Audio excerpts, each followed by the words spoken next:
Hi 2-3s, welcome to spring. It is a beautiful time of the year, so we are going to do some spring art this week. We're going to create a finger painting using textures. So I thought some of you may not have paint, but we can still use the good old texture to paint with our finger.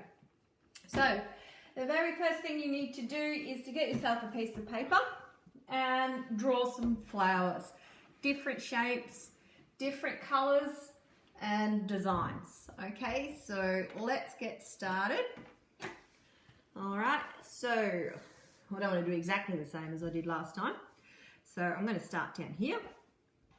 And the good thing is you don't need to colour in. Okay, if you do not have textures, you are not going to probably be able to do this as good. You need to draw me a spring picture if you don't have textures that you can use. Okay, so lots of flowers, different types. So, you know, there's lots of different types of flowers in the garden. Now make your lines a little bit thicker because we want all that colour to come out in a minute. Okay. What else have we got? Yellow. Let's do a nice yellow one.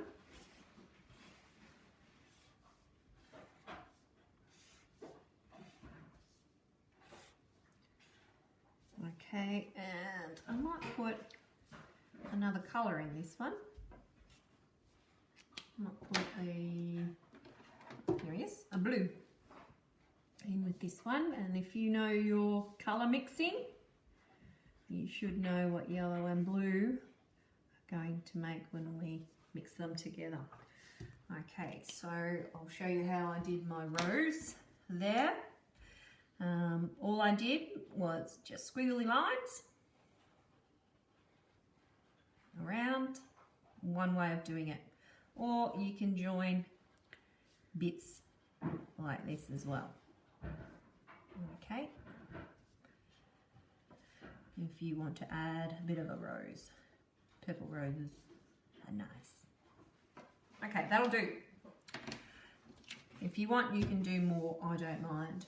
Alright, so how we get the paint and the colour happening is we've got some water here. You dip your finger in the water and then you place it on the texture and you drag the water and the colour to the centre. Okay, so that's a pretty cool orange. I like that orange.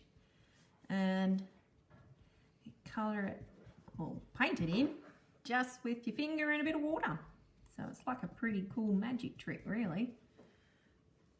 Okay, and that one in and around. So you don't need to use too much water. You don't want to rub, or else you'll rub a hole in your paper. Okay, so just a little bit of water. You'll know if you need a little bit more if you're not getting the colour spread. So let's have a go at doing this one.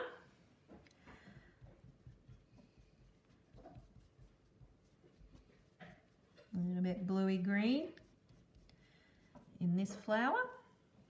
If you want more colour in it, you do your lines a little bit thicker like this orange one. Okay. So I'm just using up the water that's on my finger rather than having too much in there. Okay, and my orange one, all that is really lightly move around on those lines. So which is pretty cool.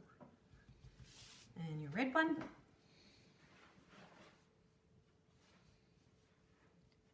So you can see how you can paint with textures. All right, so while that's drying, you add in your details. You put in your stems and your leaves.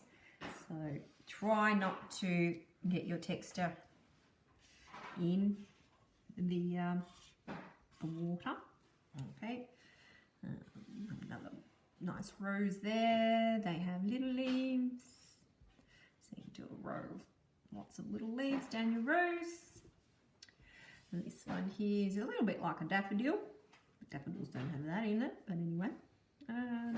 This one might have some big leaves there. So put in your details of your leaves.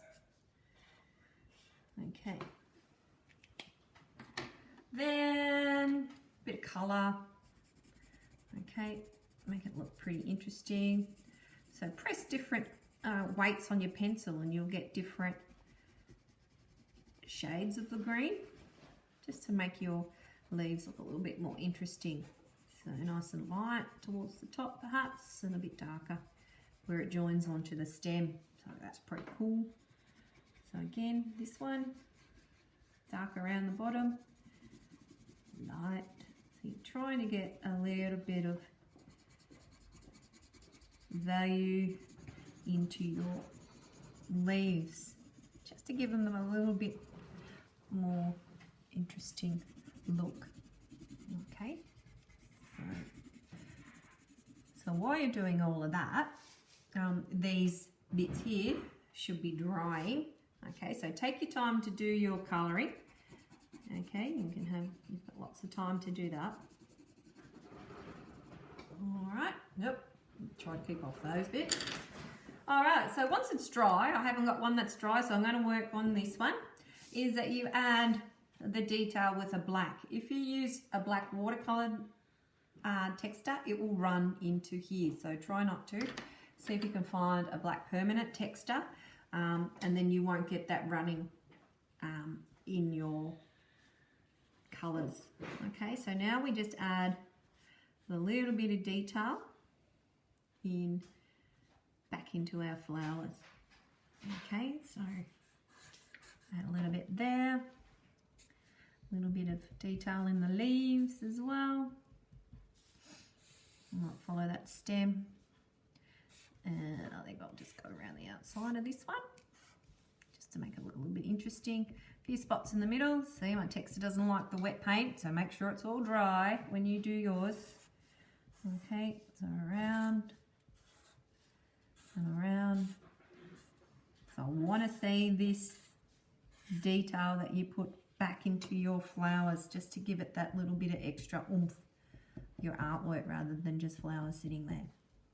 Okay, if you are drawing them because you don't have textures, I want to see lots of detail, a bit of value and all those sorts of things.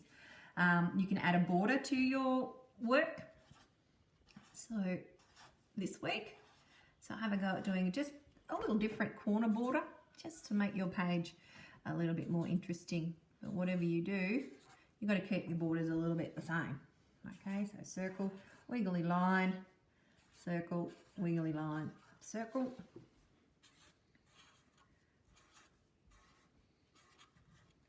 Okay, so